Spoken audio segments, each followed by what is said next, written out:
한 돈 먹고 즉심 충전. 대한민국 두신발이.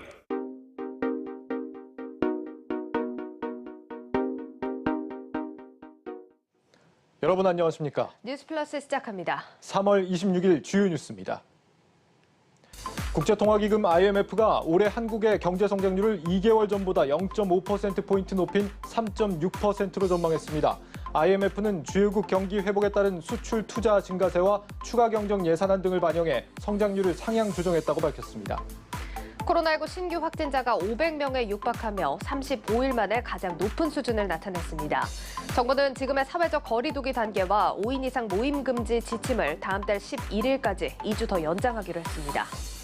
주총 시즌을 맞아 금융권이 ESG 경영을 강화하고 주주 친화적인 정책을 마련하는 데 힘을 쏟고 있습니다. 금융지주 CEO와 이사진은 대부분 재선임돼 지배구조 개선에는 소홀한 게 아니냐는 지적도 나옵니다. LG그룹의 신설 지주회사 LX홀딩스가 오는 5월 1일 공식 출범합니다. 구광모 LG 회장의 숙부인 구본준 LG 고문이 이끄는 신설법인은 상사와 반도체 설계 분야를 중심으로 홀로서기에 나섭니다. 첫 소식입니다. 국민연금과 의결권자문사들의 잇따른 반대에도 불구하고 금융지주사들의 이사진 연임 안건이 모두 원안대로 통과됐습니다. 금융사들은 대신 배당 확대를 약속하며 주주 달래기에 나섰습니다. 임원식 기자입니다. 김정태 회장의 1년짜리 연임으로 가장 관심이 컸던 하나금융 주주총회. 반대 여론에도 불구하고 김 회장의 연임 안건은 무난하게 주총을 통과했습니다. 11년 만에 라흥찬 전 신한금융 회장에 이은 두 번째 사연임 금융 CEO로 등극한 겁니다. 앞서 어제 열린 신한금융 주총에선 진옥동 신한은행장이 기타 비상무이사에 재선임되기도 했습니다. 이른바 라임펀드 사태에 대한 책임이 크다는 이유로 금융감독원으로부터 문책 경고를 통보받은 데다 ISS를 비롯해 의결권 자문사들의 반대 의견 또한 줄줄이 나왔지만 진 행장의 이사 선임에는 걸림돌이 되지 않았습니다. 올해 임기를 마치는 4대 금융지주 사회이사들 역시 반대 권고에 아랑곳하지 않고 모두 재선임에 성공했습니다. 이처럼 CEO, 이사진 연임을 강행한 금융지주들은 다른 한편으로 배당 확대 등 주주 달래기에 적극적으로 나섰습니다. 지난해 사상 최대 순이익을 내며 이른바 리딩뱅크 자리를 탈환한 KB금융은 금융당국의 배당 자제 권고로 배당 성향을 1년 전보다 6%포인트 낮춘 20%로 책정했지만 향후 분기, 반기별 중간 배당을 통해 배당을 늘리겠다는 뜻을 밝혔습니다. 배당 성향 22.7%를 확정한 신한금융은 1년에 최대 4번까지 배당을 할 수 있도록 정관을 고치는 한편 자사주 매입 또한 적극 고려하기로 했습니다. 연초 다짐했던 ESG 경영 강화에도 금융권은 분주한 모습을 보였습니다. 하나금융은 함영주 부회장을 수장으로 ESG 경영 총괄 조직을 꾸리는가 하면 우리금융은 이사회 내 ESG 경영위원회를 신설했습니다. 또 신한금융은 기존의 사회책임 경영위원회를 ESG 전략위원회로 격상시켜 ESG 경영에 앞장서겠다고 강조했습니다. 한국경제TV 임원식입니다. 서정진 셀트리온 회장이 오늘 명예회장으로 추대되며 공식 퇴진했습니다. 국내에서는 낯설었던 바이오 시밀러를 개발해 셀트리온을 세계적인 기업으로 키우고 첫 국산 코로나19 치료제 개발이라는 업적까지 남겼습니다. 홍원표 기자입니다. 코로나19에도 불구하고 수많은 사람들이 주주총회장에 몰렸습니다. 오늘 열린 셀트리온 주총에서는 서정진 회장이 무보수 명예회장으로 추대되고 두 아들이 셀트리온과 셀트리온 헬스케어 사내이사로 각각 선임됐습니다. 지난 2001년 회사를 설립한 서 회장은 여러 시행착오 끝에 세계 최초로 항체 바이오 시밀러를 개발했습니다. 램시마와 투르키시마, 허주마 등 글로벌 바이오 시밀러를 개발해 미국과 유럽에 잇따라 진출시키며 창립 20년 만에 셀트리온을 매출 2조 원의 회사로 키웠습니다. 특히 바이오 기업으로서의 사명감으로 코로나19 극복을 위한 치료제 개발에 들어갔고 단 1년 만에 항체 치료제 레키노라주를 개발하는 데 성공했습니다. 코로나19를 그 당시엔 제가 희망이 현실화되도록 노력을 하겠다 이렇게 말씀을 드렸는데 그래도 저희가 약속드린 대로 일정 부분 성과가 있던 한 해였던 것 같습니다. 서 회장은 은퇴 후 피검사와 관련한 원격 진료 스타트업을 창업할 의사를 밝혔습니다. 한편 서 회장이 은퇴했지만 셀트리온 그룹에는 큰 변화는 없을 전망입니다. 서 회장의 두 아들이 각각 사내이사로 선임됐지만 오랫동안 함께 회사를 이끌어온 기우성, 김영기 대표이사 부회장 체제가 계속됩니다. 다양한 파이프라인 개발과 신공장 증설도 차질 없이 추진됩니다. 우리나라에서 승인된 레키노라주는 이르면 이달 안에 유럽의약품청의 허가 여부가 발표돼 유럽 진출 초입기에 들어갔고 올해 상반기 고농도 제형의 휴미라 바이오시밀러를 유럽 시장에 선보입니다. 착공에 들어간 제3공장은 오는 2023년 5월 준공돼 오는 2024년 6월부터 상업 생산을 개시할 예정입니다. 스타트업 창업가로 나설 서정진 명예회장과 서 회장이 떠난 셀트리온이 어떤 미래를 보여줄지 관심이 모아집니다. 한국경제TV 엄원표입니다. 특집 기획 세금 포비아에 신음하는 한국 마지막 시간입니다. 정부는 자본시장을 선진화하겠다며 주식거래 관련 세금을 보완하고 나섰습니다. 하지만 투자자들 사이에서는 이런 불확실성으로 증시가 뒷걸음질 칠 수 있다는 우려가 확산되고 있습니다. 이민재 기자입니다. 실제로 가지고 있지 않은 주식의 매수, 매도가 차액에 투자하는 장외 파생 상품, CFD에 다음 달부터 양도소득세가 부과됩니다. 그런데 세수 증가라는 긍정적인 효과보다 비과세 혜택을 노렸던 투자자의 이탈에 대한 불안감이 더욱 큽니다. 같은 경우에는 매매 수수료율도 높고, 그리고 여기에 이제 과세까지 된다라고 하면 CFD의 효용은 크게 낮아질 것으로 이제 바라보고 있습니다. 여전히 예전에 비해서 거래가 활발한 상태고, 그리고 개인 비중도 여전히 높다라는 점에서 말씀드리기가 사실 조금 조심스럽긴 한데, 이런 식으로 개인의 비중이 계속 낮아지는 현상이 지속된다라고 하면 증시 성격도 조금 바뀔 수 있지 않을까, 이렇게 말씀드릴 수 있겠습니다. 다음 달부터 22개 시장 조성자에 대해 증권거래세 면제 혜택을 축소하는 것에도 우려가 제기됩니다. 시장 조성자 제도는 유동성이 부족한 종목의 거래 활성화를 위한 것인데 이번 축소 조치로 이런 기능이 위축될 경우 시장 전반에 부정적인 영향을 미칠 수 있다는 분석이 나옵니다. 세금 불확실성이 증시에 찬물을 끼얹을 수 있다는 우려가 제기된 것은 이번이 처음은 아닙니다. 지난해 말 고액자산가들이 대주주 양도세 부담에 매도 행렬을 보여 논란이 된 바 있습니다.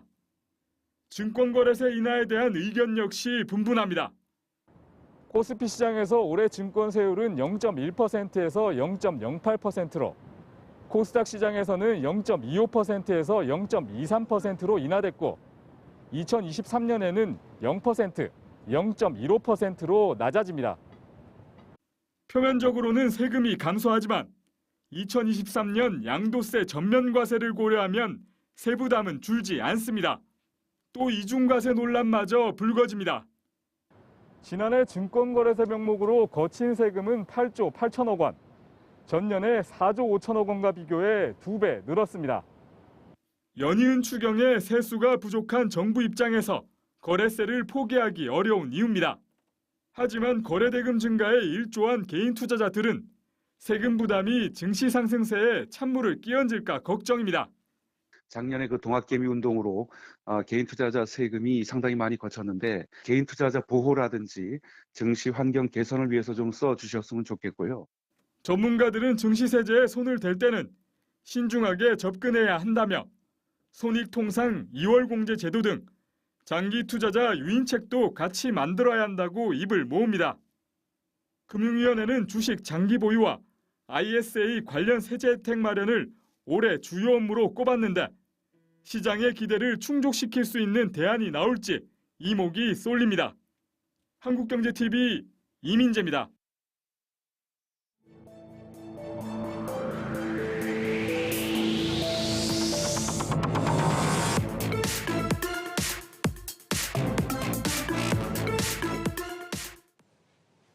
오늘 LG그룹 주주총회에서 신설 지주회사 분할 안건이 통과됐습니다. 구광모 LG 회장의 숙부인 구본준 LG 고문을 중심으로 LX홀딩스가 공식 출범하게 된 겁니다. LIG에서 LS 그리고 LF까지 그동안 LG그룹은 형제난 없이 평화적 분가를 해온 역사로 유명합니다. 양현주 기자가 정리했습니다. LG그룹의 계열 분리가 마무리 단계에 접어들었습니다. 이번 정기주주총회에서 신설 지주회사 분할 안건이 가결돼 구광모 LG 회장의 숙부인 구본준 LG 고문을 중심으로 한 LX홀딩스가 공식 출범하게 된 겁니다.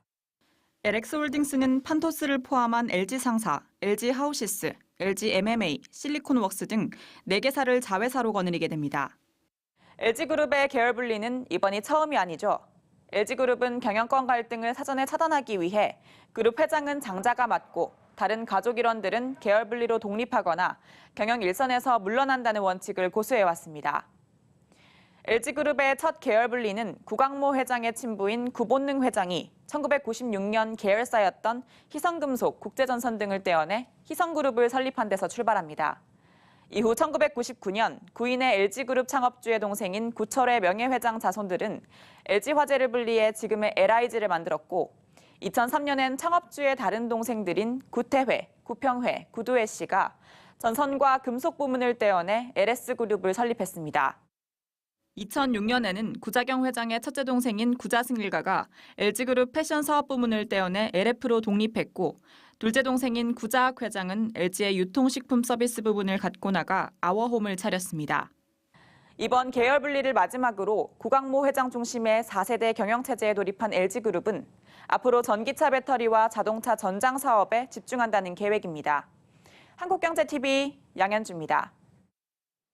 구본준 고문이 이끄는 신설법인은 상사와 반도체 설계 분야를 중심으로 홀로 서기에 나서게 됩니다. LG그룹은 구광모 회장 체제 하에 전기차 배터리와 전장 사업 같은 신성장 동력 육성에 집중할 것으로 보입니다. 임동진 기자입니다. LG와 LX 두 그룹 모두에게 이번 분할은 득이 될 것이란 게 시장의 평가입니다. LG그룹은 M&A를 그렇게 많이 안 했었는데 지금은 뭐 여러 가지 뭐 자동차 쪽이라든지 아니면은 모빌리티 쪽이라든지 그런 것들을 할 수 있기 때문에 그런 부분들에 대해서 성장성이 좀 LG는 부각이 될 수 있을 것 같고 이제 LG 상사라든지 그런 것들이 그 지주회사의 주력 회사가 되기 때문에 여러 가지 이제 성장 동력을 찾기 위해서 노력을 많이 하겠죠. 그러면서 좀 가치가 올라갈 수 있는 부분이. 선택과 집중이 더 효율적으로 이뤄질 수 있게 됐다는 겁니다. 먼저 LX의 경우 LG 상사와 실리콘웍스를 중심으로 새로운 먹거리 발굴에 나설 것으로 보입니다. LG 상사는 2차 전지 소재와 헬스케어, 친환경 분야로 사업 영역을 넓힐 계획입니다. 국내 1위 반도체 설계 회사인 실리콘웍스는 기존 TV와 모니터 분야에서 자동차, 가전 등으로 영역을 확대할 예정입니다. 신사업 추진 기대감에 계열사들의 몸값도 높아지고 있습니다. LG 상사는 이달 들어서만 주가가 9% 가까이 올랐고 실리콘웍스는 12% 이상 상승했습니다. 기본적인 사업이었던 이제 물류라든가 그다음에 에너지팜 뭐 이런 부분이 최근에는 상당히 좋아지고 있거든요. 실적 개선 요인에다가 신사업들 이런 것들이 성장성이 이제 가시화된다면 주가 저평가는 충분히 가능하다라고 보여지고요. LG그룹의 변화도 관심을 모으고 있습니다. 취임 후 연료전지, 수처리 등 비핵심 사업을 정리해온 구광모 회장이 부진한 스마트폰 사업은 접고 전기차 배터리와 전장 사업 등 미래 성장 동력을 키워나갈 것이란 관측입니다. 최근 LG에너지솔루션은 2025년까지 미국에 5조 원을 투자한다고 발표했고 LG전자는 전기차 파워트레인, 램프, 인포테인먼트 등 전장 사업 삼각편대 체제를 완성했습니다. 지주사 LG의 경우 1조 8천억 원 규모의 재원으로 바이오, 디지털 헬스케어 등 미래 산업에 대한 투자를 진행할 예정입니다. LG와 LX는 5월 1일 새롭게 출발합니다. 두 지주회사는 독립 책임 경영 체제를 바탕으로 기업 가치를 높이는 데 집중할 계획입니다. 한국경제TV 임동진입니다.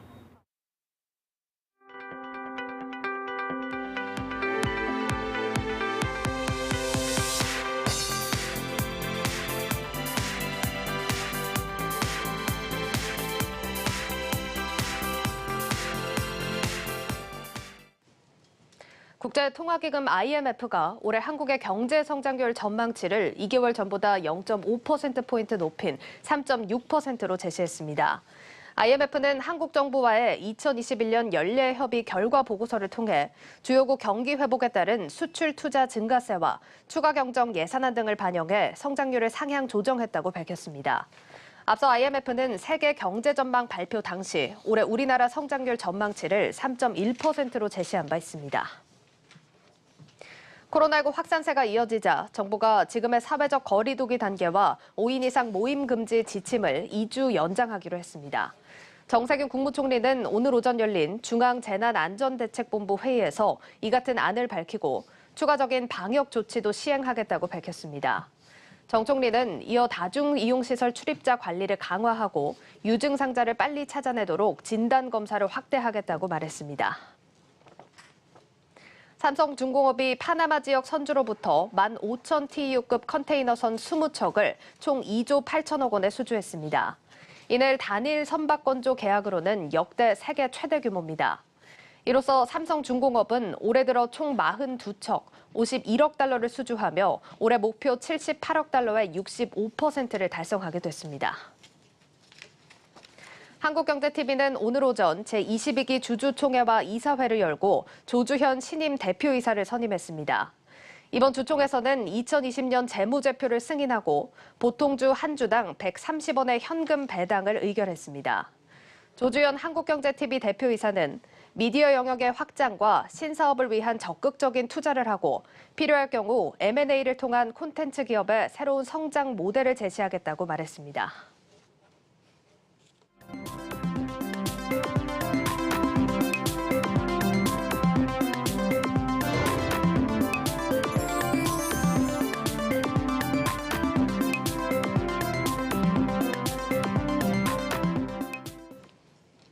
네, 다음 주 주요 일정과 이슈, 증시 영향까지 짚어보는 경제 뷰포인트 시간입니다. 증권부 정경준 기자, 정치경제부 지수희 기자 나와 있습니다. 두 분 어서 오세요. 안녕하세요. 안녕하세요.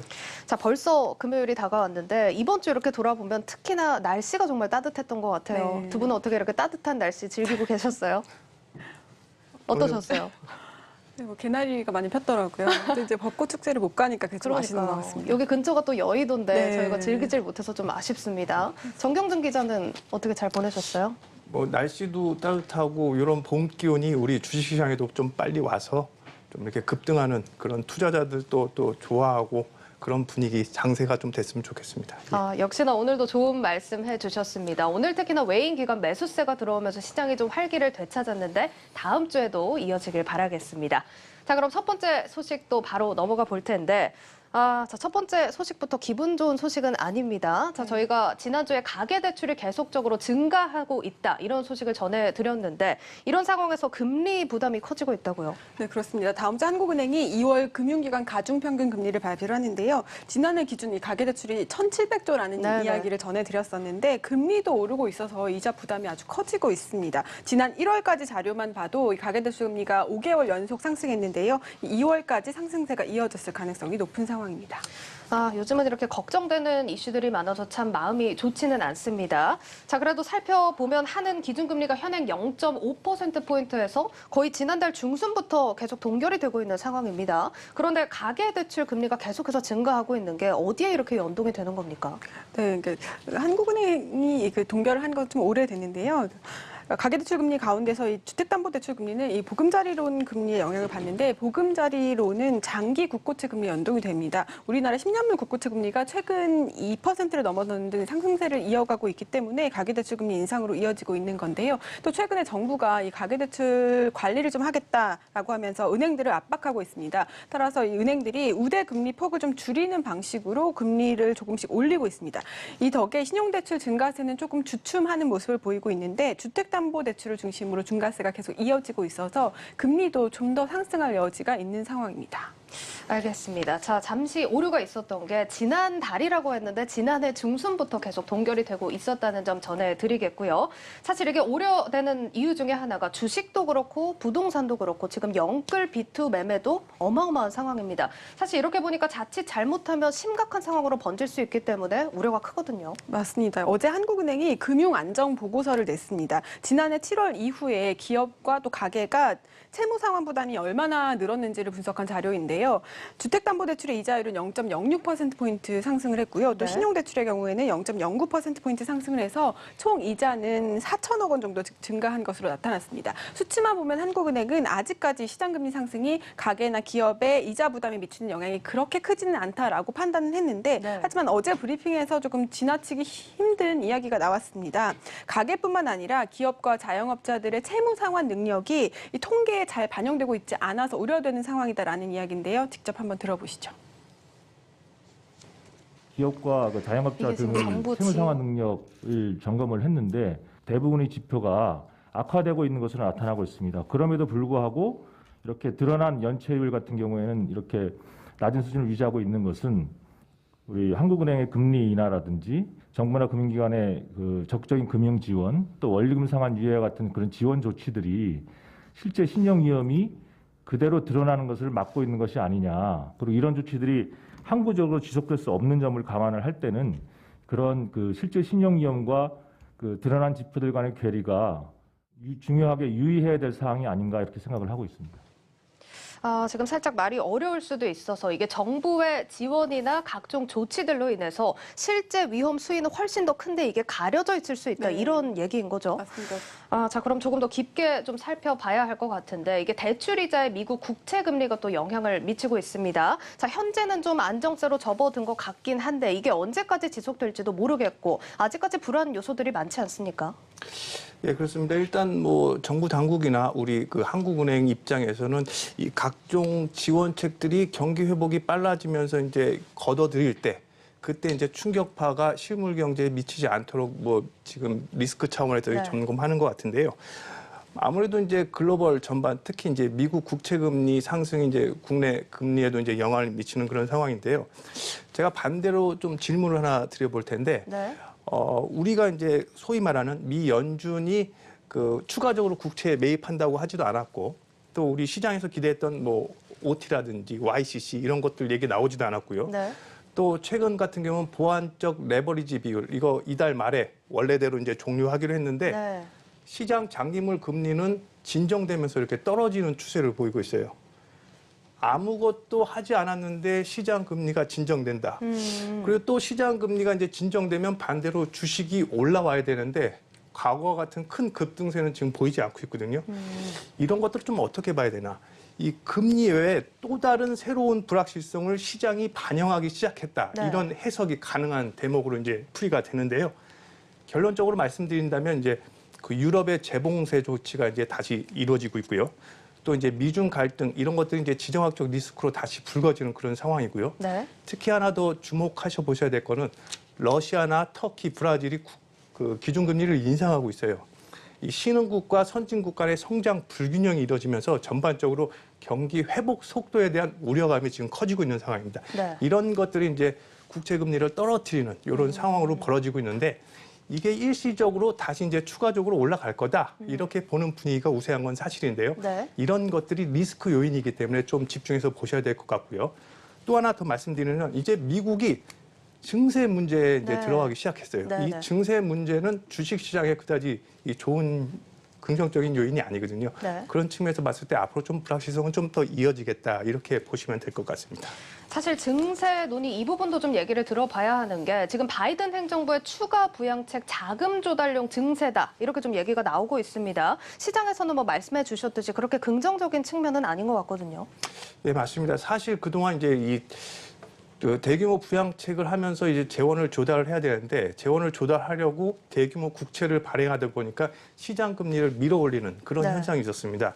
그런데 이제 이게 부담이 가중되다 보니까 이제 그 재원 마련을 해서 이제 증세 논의가 이제 본격적으로 나오기 시작을 한 건데요. 이 다음 주에 바이든 대통령이 이제 그 3조에서 4조 달러 규모의 인프라 투자 계획을 이제 발표할 예정인데 그 자리에서 아무래도 증세 얘기가 나오지 않겠냐 이렇게 보고 있습니다. 법인세율을 현행 21%에서 25%로 이제 올리는 방안, 그 다음에 돈 많은 사람들 세금 더 내라, 뭐 이런 게 이제 핵심이 되겠는데요. 아무래도 주식시장에 기업이익 떨어지고 이런 측면 부정적인 측면으로 이제 다가올 것 같은데 KB증권이 분석 자료를 하나 냈어요. 미국이 법인세율을 21%에서 25%로 인상할 경우에 기업이익 5%가 감소되고요. 또 경기부양책의 직접적인 혜택은 크지 않고 오히려 규제의 압박이 높아지는 이 대형 기술주 중심으로 부정적인 영향이 클 거다 이렇게 분석을 하고 있습니다.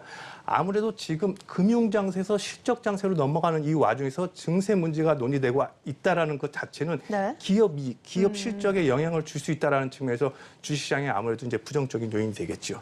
말씀해 주신 대로 지금이 실적 시즌을 앞두고 있었다는 이 상황 자체가 지금 굉장히 주목해 볼 만한데 지금 글로벌 시장부터 국내 자금 상황까지 굉장히 유기적으로 연동이 되어 있습니다. 일단은 글로벌 시장 상황 꼼꼼하게 체크를 해 보셔야겠습니다. 보겠습니다. 자, 이어서 두 번째 소식도 이야기를 나눠볼 텐데 최근 이렇게 경기 회복에 대한 기대감이 커지면서 물가가 움직이고 있습니다. 기업들도 지금 제품 가격 인상 소식 속속 들려오는 것 같아요. 네, 맞습니다. 사실 지난 1년 동안 기업들이 굉장히 어려운 시간을 보냈기 때문에 제품 가격을 올리고 싶어도 못 올렸던 것들이 좀 있거든요. 그런데 이제 코로나 진정세가 예상이 되면서 기업들이 조금씩 가격을 올릴 준비를 하고 있습니다. CGV가 지난해 10월에 관람료를 1,000원 인상한 이후에 6개월 만에 다음 달 2일부터 또 1,000원을 추가로 인상을 하기로 했습니다. 주말 영화 한 표를 보려면 14,000원을 내야 하는 상황인데요. 오비 맥주도 다음 달 1일부터 카프리와 또 카스 같은 업소용 제품군에 한해서 출고가의 1.36% 가격을 인상하기로 했습니다.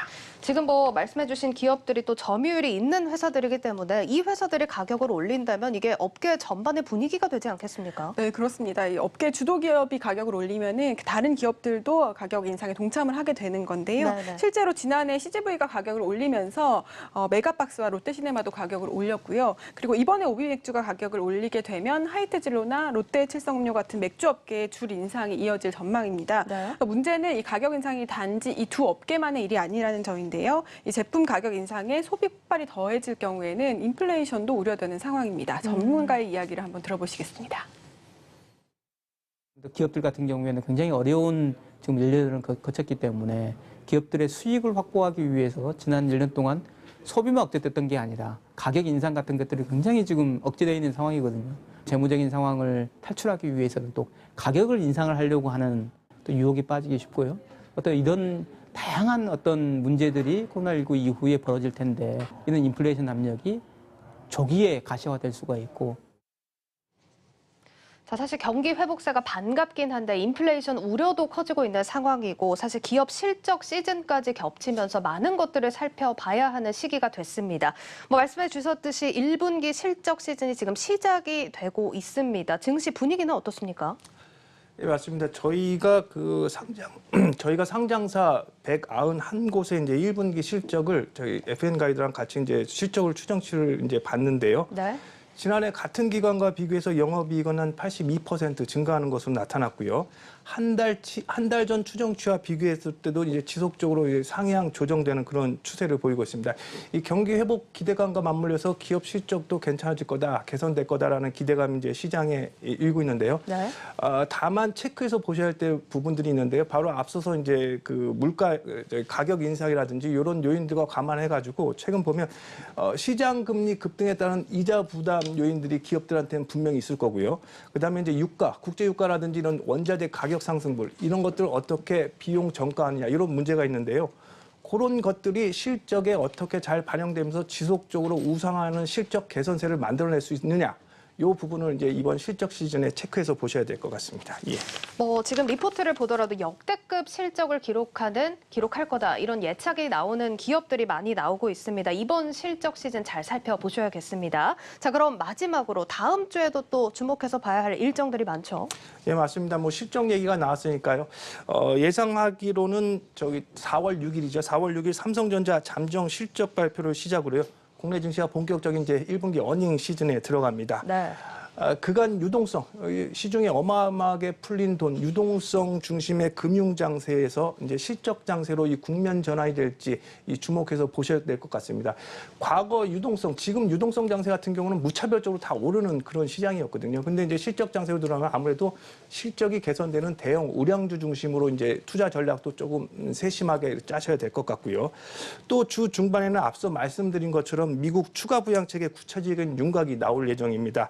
그 인프라 등의 투자에 약 3조 달러 내지 4조 달러 정도가 이제 예상이 되고 있는데요. 네. 이런 것들도 이 관련 종목들 어떻게 영향을 받나 좀 보셔야 될 것 같고요. 3월 달 말입니다. 이 1분기 분기 말 리밸런싱 관련해 가지고요. 수급 측면에서도 주의 깊게 보셔야 될 것 같습니다. 예. 네, 일단 우리 시작은 4월 6일입니다. 삼성전자의 1분기 잠정 실적 발표가 예상이 돼 있는 이날 또 많은 변화들이 있을 것으로 보이고 있습니다. 여기까지 들어보도록 하겠습니다. 증권부 정경준 기자, 또 정치경제부 지수희 기자였습니다. 고맙습니다.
네, 한 주 동안 눈여겨볼 만한 CEO 소식들 짚어보는 CEO 톡톡 시간입니다. 오늘도 김보미 기자 나와 있습니다.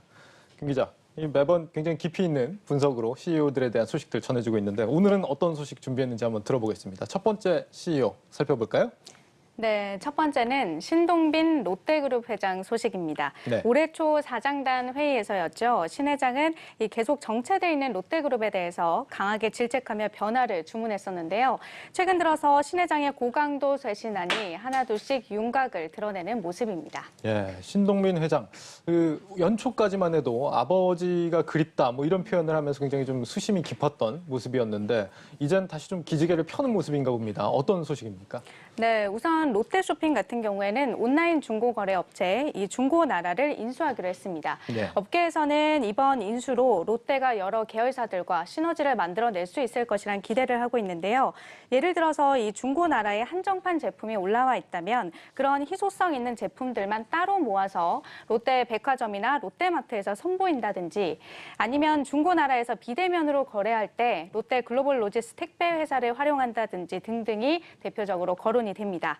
물론 아직까지는 롯데쇼핑도 그리고 중고나라도 구체적인 사업 계획이 정해진 건 없다라는 입장입니다. 또 롯데쇼핑은 또 여기에서 이베이 코리아 인수 전에도 뛰어들었는데요. 이번 주 화요일에 있었던 롯데쇼핑 주주총회에서 강희태 대표는 인수에 충분히 관심이 있다라고 말을 했습니다. 여기에 롯데 지주 같은 경우에는 바이오 벤처 기업의 투자를 고려하고 있다는 소식이 전해지는데요. 한마디로 이커머스나 바이오 산업 등 이 먹거리가 될 수 있는 이 신사업에 전방위적으로 투자를 하고 있는 겁니다. 네, 뭐 듣자 하니까 이 중고나라에서 약간 블록체인 기술 관련된 그런 인사를 이번에 새로 영입했다는 얘기도 있더라고요. 근데 네. 어떤 시너지가 날지 좀 지켜봐야겠는데 이베이 코리아를 인수하면 이제 유통가에서 단연 뭐 1위로 올라선다 이런 뭐 전망은 있습니다만 인수 대금이 워낙 좀 비싸기 때문에 뭐 승자의 저주에 걸릴 수 있다 이런 지적들도 있는 것 같아요. 네, 맞습니다. 뭐 결국에는 인수를 하더라도 다른 기업들하고 얼마나 다른 사업부와 시너지를 낼 수 있는지 그런 것들이 아무래도 좀 성패를 좌우할 수 있는 관건이 아닐까 싶은데 문제는 이 롯데가 갖고 있는 그 문제점이죠. 이 내부적으로 좀 사업 간의 칸막이가 좀 심하다. 이 점이 네, 지금 문제로 그렇죠. 지목되고 있습니다. 이번에 이커머스 시장에서도 그런 부분들이 좀 이커머스의 부진의 원인으로 지목이 되고 있는 상황인데 이런 내부적인 문제도 좀 어느 정도 해결하기 위해서 좀 변화가 예고되고 있다면서요?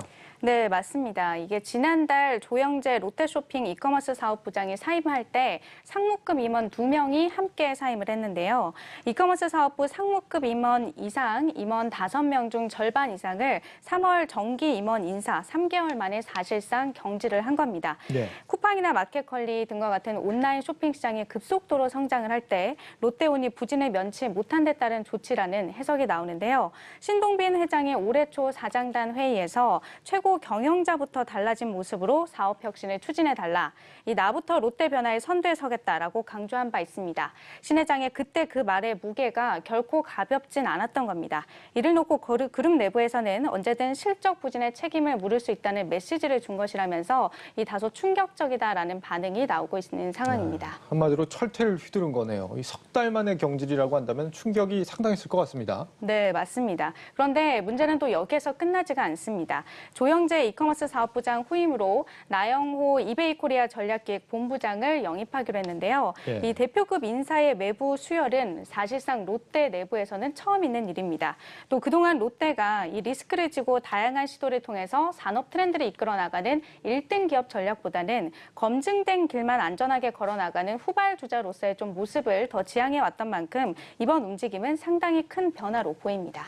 이베이 출신을 영입한 걸 보면은 이베이 코리아 인수에 대한 의지가 굉장히 확고한 모양입니다. 그렇게 볼 수 있겠죠? 네, 좀 더 공격적으로 앞으로 경영 방식에 변화가 감지된다라는 건데 롯데의 지금 상황 상당히 좀 절박한 게 사실이죠. 네, 맞습니다. 사실 롯데 같은 경우에는 형제의 난 이후 대형 악재가 지속되고 있습니다. 자료화면을 좀 보시면요. 2017년에는 사드로 인한 중국발 매출 감소가 찾아왔고요. 예. 2018년에는 신 회장이 구속이 되면서 처음으로 오너 신어 부재 상황에 놓였습니다.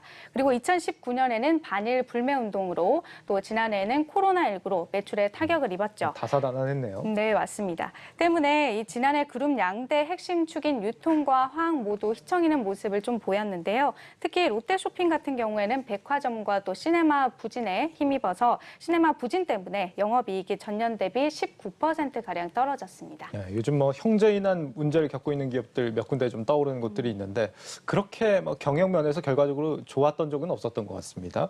어쨌거나 이 신동빈 회장의 쇄신 시도가 과연 성공할 수 있을지 지켜봐야겠습니다. 네. 이어서 두 번째 CEO 살펴보죠. 네, 두 번째는 김준기 DB그룹 전 회장 소식입니다. 성추행 그리고 성폭행 사건으로 회장직에서 물러났던 김 전 회장이 최근 DB그룹의 계열사 DBINC의 미등기 임원으로 선임됐다는 소식인데요. 네. 3년 반 만의 컴백입니다. DB그룹 측에서는 이 회사 경영에 대한 이 조언 역할을 하는 차원이라고 배경을 설명했습니다. 참고로 DBINC는 DB그룹에서 비금융 계열 지주사 역할을 하는 회사입니다. 네, 요즘 이렇게 뭐 처벌을 받은 CEO가 복귀를 하는 경우가 좀 종종 많이 목격이 되는 것 같은데 네. 정권 후반기라 그런 것 같습니다. 이 김준기 전 회장 직접 경영을 하는 게 아니고 조언 역할이다라고 네. 밝히고 있습니다. 조언과 경영이 뭐 얼마나 큰 차이가 있는지는 잘 모르겠습니다만 이 성폭행, 성추행 관련 재판 아직도 진행이 되고 있죠. 네, 맞습니다. 가사 도우미를 성폭행하고 또 비서를 성추행한 혐의에 대한 2심 결과가 지난달 나왔는데요. 1심과 마찬가지로 징역 2년 6개월에 집행유예 4년을 선고받았습니다. 하지만 김 전 회장은 판결에 불복해서 현재 상고장을 제출한 상황이고요. 사실 지난해까지만 하더라도 업계에서는 이 김 전 회장의 경영 복귀 가능성을 낮게 봐왔습니다. 과거 3차례 암 수술을 받으면서 건강에 좋지 않았고 또 말씀하신 것처럼 이 재판까지 진행 중인 상황이니까요. 네. 하지만 이런 예상을 깨고 김 회장이 복귀에 나선 건 이 50년간 그룹을 일궈온 데 따른 애착이 유달리 컸던 게 아니냐라는 해석이 나오고 있습니다. 네, 아직 뭐 최종 판결이 남아있긴 합니다만 지금으로서는 이 김 전 회장 복귀가 회사 이미지에는 좀 독이 되는 게 아닌가 이런 생각이 들긴 합니다. 네. DB그룹은 현재 이 김 전 회장의 아들이죠. 김남호 회장이 운영을 하고 있는데 조언이 필요할 정도로 지금 경영이 굉장히 좀 안 좋은 상황인 겁니까? 그렇지는 않습니다. 김남호 회장 취임 이후 DB 계열사의 실적이 개선된 점을 좀 밀어볼 때 오히려 2세 경영이 안착했다는 평가가 나오는데요. 네. DB그룹은 현재 금융과 반도체 등 여러 부문에서 20개 계열사를 보유 중입니다. 반도체 위탁 생산업체 DB하이텍의 경우에는 2019년에 이어서 지난해에도 사상 최대 실적을 기록했고요. 여기에 DB그룹 전체 매출의 약 90%가량을 차지하고 있는 금융 계열사들도 전년 대비 개선된 실적을 나타냈습니다. 물론 해결해야 될 과제도 있습니다. 대표적인 게 사업 다각화인데요. 앞서 말씀드린 것처럼 DB그룹은 특히 금융 계열사에 대한 매출 의존도가 상당히 높은 상황입니다. 특히 DB 손해보험 하나만 놓고 보더라도 전체 그룹 매출의 약 70%가량을 차지하니까요. 경영 안정성을 위해서라도 이렇게 좀 쏠림을 해결해야 한다는 지적이 나오고 있는 상황인데 다만 김남호 회장 역시 이 부분에 대해서 충분히 인지하고 있는 것으로 보입니다. 김 회장은 올해 신년사에서 사업 다각화를 강조한 바 있습니다. 네, 다각화를 강조하고 있다. 뭐 그런 측면에서 뭐 당연히 중요한 부분이긴 합니다만 요즘에 금리가 굉장히 오르고 있잖아요. 금융계열사가 많다고 한다면 앞으로도 좀 한동안 괜찮지 않을까 이런 생각이 들긴 하네요. 아무래도 주력을 하지 않을까 싶긴 합니다. 네, 경영 조언자로 나선 전 회장, 이 DB그룹의 미래에 보탬이 될 수 있을지 행보를 지켜봐야겠습니다. 네, 김보미 기자와 함께했습니다. 잘 들었습니다.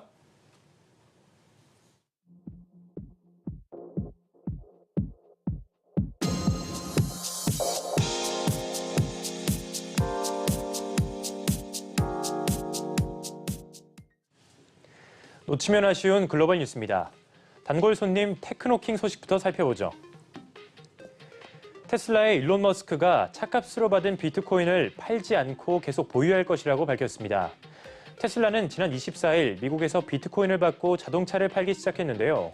미국 이외의 지역은 올해 안에 비트코인 결제가 가능해질 것이라고 전했습니다. CNBC에 따르면 테슬라가 판매하는 대다수 전기차의 가격은 38,000달러에서 최대 124,000달러 정도인데요. 현재 비트코인 가격을 고려했을 때 비트코인을 2개만 갖고 있어도 웬만한 테슬라 차 한 대는 살 수 있습니다. 테슬라는 현금성 자산의 7.8% 규모인 15억 달러로 비트코인을 사들인 상태인데 이로써 보유 규모가 계속 늘어날 전망입니다. 이틀 내리 하락하던 비트코인은 오늘 반등하고 있는데요. 개당 52,500달러 선에 거래되고 있습니다.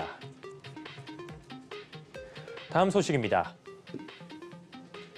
유럽연합이 아스트라제네카가 자신들과 계약한 만큼 코로나19 백신을 공급할 때까지 수출을 제한하겠다고 밝혔습니다. 우르줄라 폰데어라이엔 집행위원장은 이날 유럽연합 회원국 정상회담 기자회견에서 아스트라제네카가 다시 백신 수출에 나서려면 가장 먼저 유럽연합 회원국들과의 계약을 이행해야 한다고 말했는데요. 그러면서 모든 제약사가 계약을 준수했다면 백신 접종이 훨씬 더 빠를 수 있었다며 아스트라제네카가 계약 물량보다 적게 백신을 할당했다고 지적했습니다. 현대차 소식도 나왔습니다. 현대차가 투자한 영국의 전기차 기업 어라이벌이 미국 나스닥 시장에 상장했습니다. 어라이벌은 나스닥에 상장된 스펙회사 CIIG 머저와의 합병을 통해 상장했는데요. 어라이벌은 전기차 개발을 전문으로 하는 스타트업으로 지난해 1월 현대 기아차와 투자 및 전기차 공동 개발 계약을 체결한 바 있습니다. 어라이벌은 이번 상장 과정에서 확보한 6억 6천만 달러의 자금을 전기차 개발에 사용할 계획인데요. 어라이벌의 데니스 CEO는 우리는 모든 자동차가 곧 전기화될 것으로 믿고 있다면서 각 지역의 마이크로 팩토리를 이용해 매우 바람직하고 저렴한 전기차를 만들 것이라고 밝혔습니다.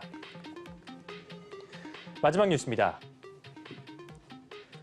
전날 급락했던 게임스톱의 주가가 하루 만에 50% 폭등했습니다. 이날 게임스톱의 주가는 52% 오른 183달러 선에 거래를 마쳤는데요. CNN은 최근 게임스톱이 이사의 개편을 통해 투자자들에게 아마존 경쟁업체로 탈바꿈할 수 있다는 희망을 안겨줬다고 보도했습니다. 게임스톱은 지난 23일 아마존과 구글 출신의 제나 오웬스를 신임 CEO로 영입했다고 밝혔는데요.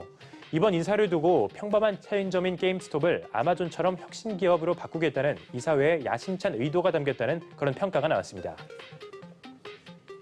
지금까지 글로벌 뉴스 박찬희였습니다.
이어서 주요 일정 전해드립니다. 먼저 내일부터 정부에서 4차 재난지원금을 지급합니다. 기업 소식으로는 현대차가 코나와 아이오닉, 일렉시티 3개 모델을 대상으로 배터리를 전량 교체합니다. 글로벌 일정으로는 현지 시간 26일 UN 안전보장이사회가 최근 북한의 미사일 발사에 대응하기 위해 제재위원회를 소집하고 그에 맞는 제재안을 논의합니다. 미국에서는 개인 소비 지출 지표가 발표된다는 점까지 전해드리겠습니다.